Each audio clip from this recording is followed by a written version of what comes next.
Okay, hey, welcome to another episode of On the Wrist from Off the Cuff. Today we have a great update for you from the brand Raven. A little bit about them. They were founded back in 2008 and they're headquartered out of the US. They're a micro brand really known for their vintage style homages with modern updates and have since, once they established themselves, really started moving towards more unique and original designs. Now, in terms of the type of watch, this is a dive watch. Some key common characteristics and styling. If you're looking for a diver, you're gonna want water resistance, typically some type of screw down crown. You're gonna want something that's tough, legible, with a dive time bezel, and a diver's extension is always nice if on bracelets.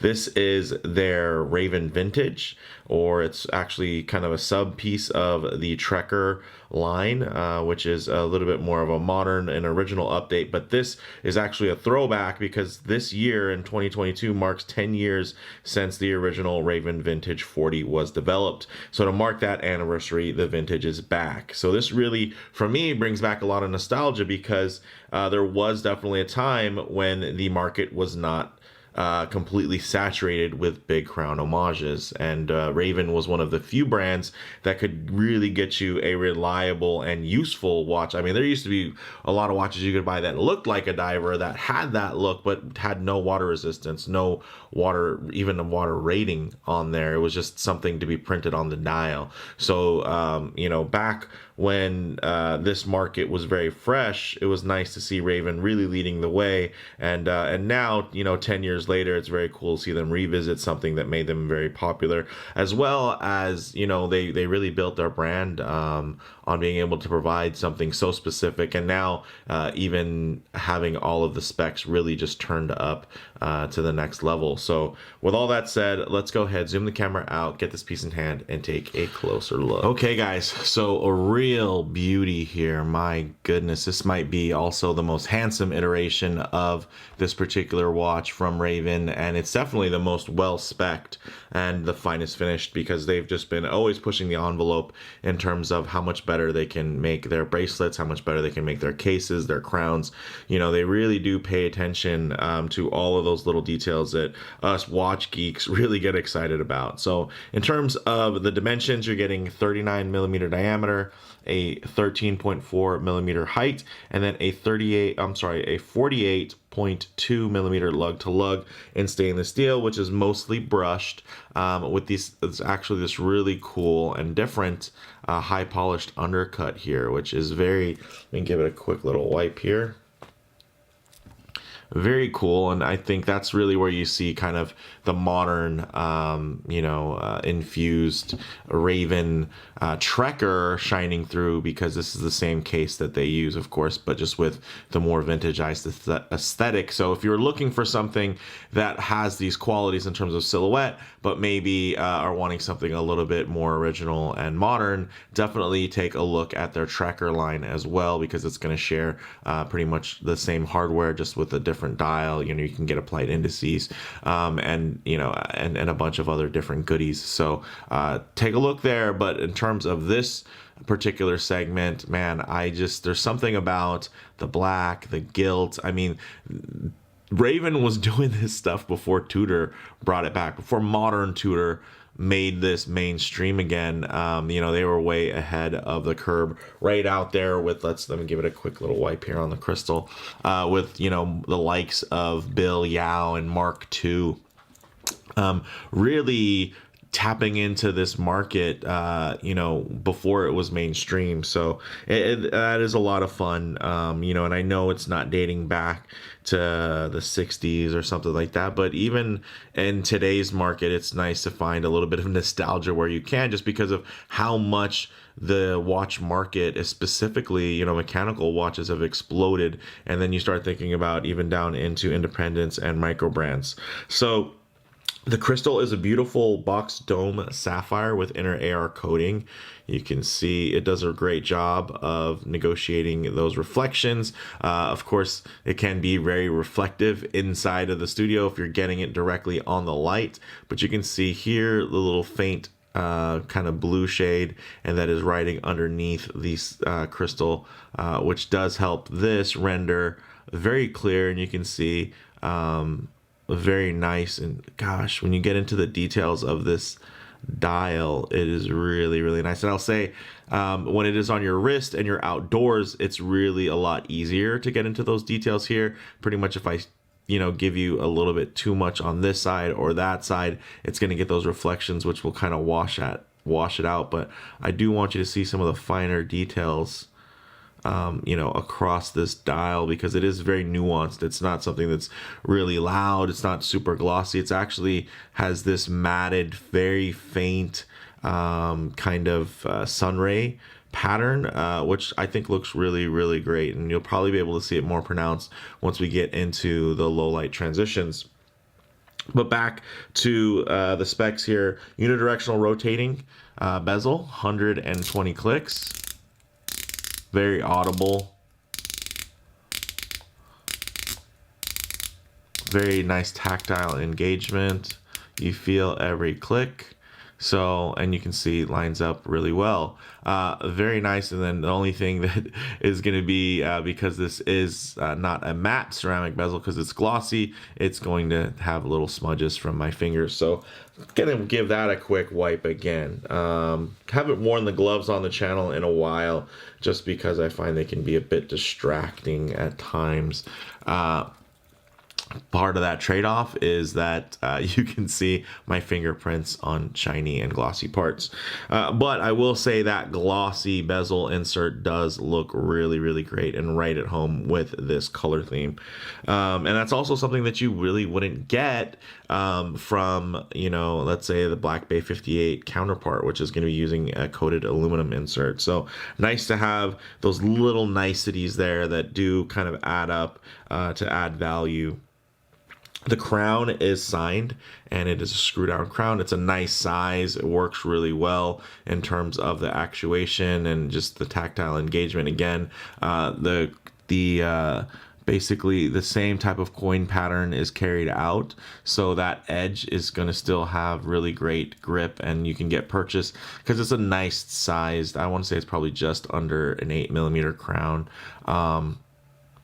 That's just an estimate. You might have to look that up later on, but I'd say if I pinch this, it's probably just under about 8mm, and that works for me completely.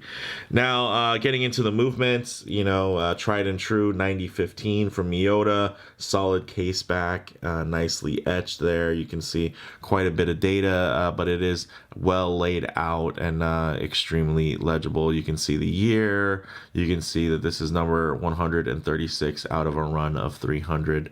So very cool. Then getting back into this dial, guys, matte black dial, printed indices.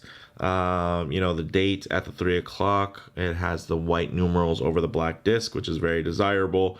You're getting polished gold gilt handset, which looks great. You're getting X1 Superluminova that's going to glow a very nice shade of blue. 300 meters of water resistance, which is beautiful for a nice vintage style diver. A lot of the times you start getting into this aesthetic, you start seeing the water resistance ratings drop. You think of something like, the Oris, Diver 65, which is only 100 meters of water resistance. So it's nice to be able to get that full on modern 300. I mean, they could have easily got it down to 200 or something like that. It's nice that they still really pushed to have that 300, which matches, a modern Submariner in terms of water resistance. The lugs are 20 millimeters,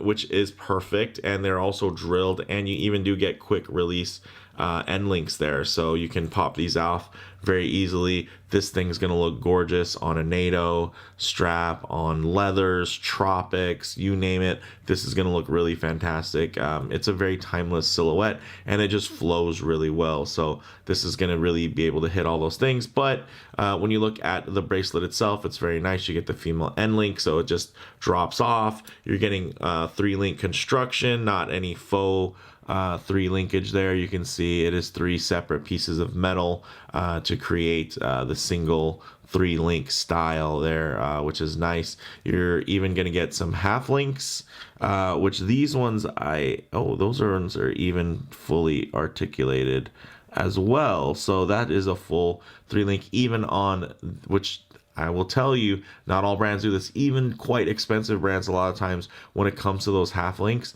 will kind of cheap out and just do a milled kind of 3-link look. It's nice to have that here, and you're even getting extra articulation that you don't get in the regular links, so that's going to really help in terms of wear. Now we get to this very simple folding, or I should say fold over flip lock style kind of clasp. Very nice, really here. Friction holds, and then boom, you lock it in. Nice beveled edge there on the chamfer, nicely signed with the great Raven logo, which is very, very nice. And this has a beautiful taper. This is going to taper down to 16 millimeters. Everything solid end links, solid links, screw pin connectors, guys. So that's just what the doctor ordered. Everybody prefers these typically because it's easier to set, even though of course it's a screw, so it can back out, it can strip. They're not objectively the best thing, but I would say they are definitely the most popular, most requested features, for watch fans, because they want to be able to just size it on their own without any special tools. So with all that said, let's actually get this piece on wrist and see how it wears.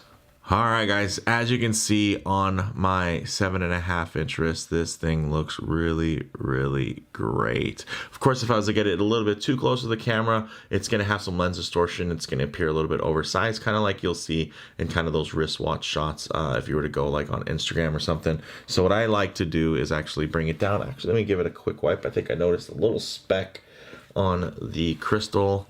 And then what we'll do is we'll tighten up the shot here, so you can get a closer look without getting any distortion and kind of get a more true aspect ratio on how this thing renders on wrist. And man, it wears really well. Check that out. I love that box dome crystal. It really separates itself from the case, so it's not like you're going to really equate that into the actual height.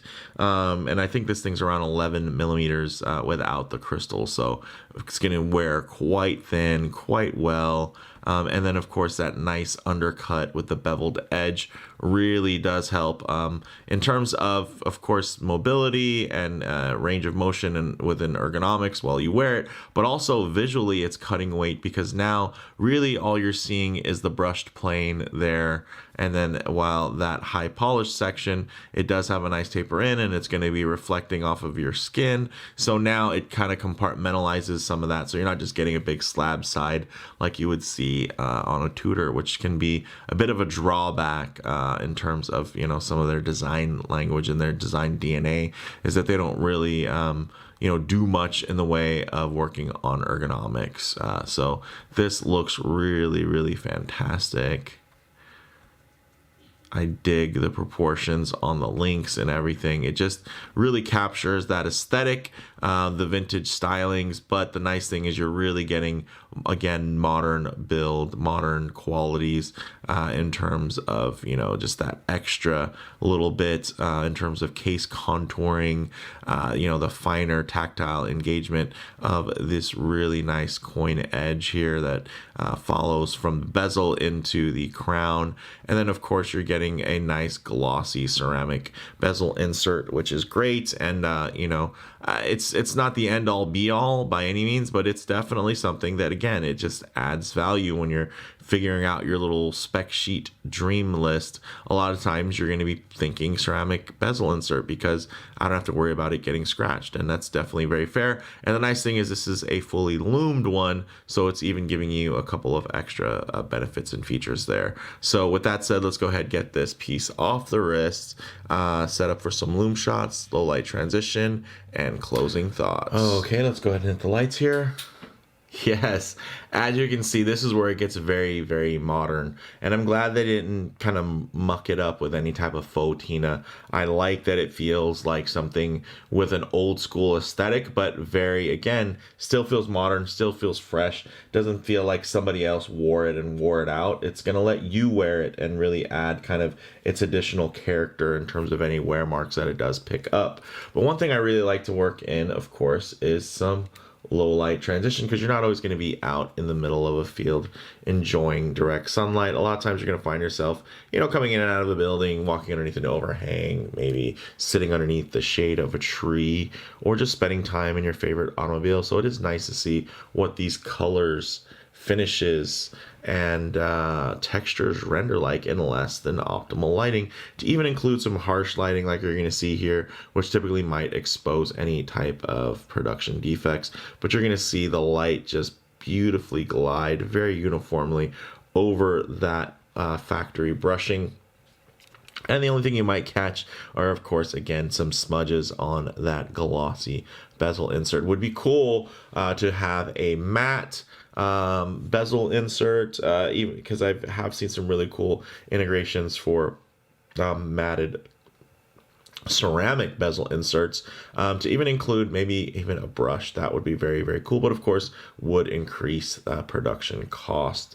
But I really dig this one, and at $700 direct from Raven, this is not a bad deal. Now, are there other watches that are going to have a similar spec sheet for the same amount or less money?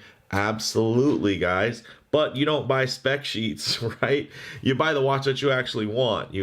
So and that can really be a moot point. So just because some other brand can do it cheaper, it doesn't negate the costs, of another brand to do it at a different scale, right? And yeah, I think this has a great aesthetic. Also, you're getting a full on a brand. This is not a stamp or a logo brand.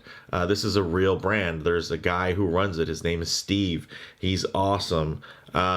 He has a reputation in terms of, not just making one micro brand successful, but another, from where he started out originally. So there's a lot more that's there in terms of that customer experience, being one with the community. I mean, he's out there at the, all the different shows and everything. And yeah, I hope to see his presence return, even on a social side. I think for a while he was running his, some YouTube segments where he gave a lot of great in-depth behind the scenes.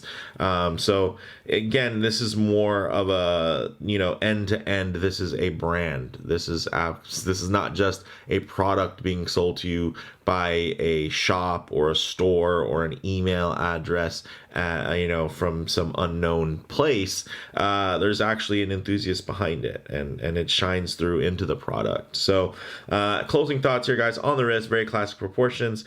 Just like their mission statement for this, for the Trekker case, they meant for it to really fit most any situation you could find yourself in, and I think they nail it. In terms of model variants, it's also available in an all gold, as well as a two-tone case and bracelet combination, as well as a model like this with a steel insert, which is a really great look. And then, of course, it also is available in standard kind of Trekker trim. So definitely check the site links for options and availability. Now, in terms of comparable models, there are many options, in kind of upper tiers, like the Oris Diver 65 with 100 meters of water resistance, or the Tudor Black Bay, with 200 meters of water resistance, and about 4 times the cost. There's also, the Zodiac Super Seawolf 53 skin. It is still on the more affordable side compared to some of the bigger dogs, but it is still, just over $1,000, and this one is well under 1,000. So, and you're also getting, again, 300 meters of water resistance. So yes, I'm sure there will be someone in the comments that'll tell me about another watch that has a similar look, that does all these same things, for a similar price or less. But again, you're not buying a spec sheet. So if this is what you want, and you want the quality, and you want it backed by an actual established brand, that have built something, then I think, you spend the money smarter here, because then if something goes wrong, whatever, there's warranties. There's somebody here that's in the same country as you to talk to.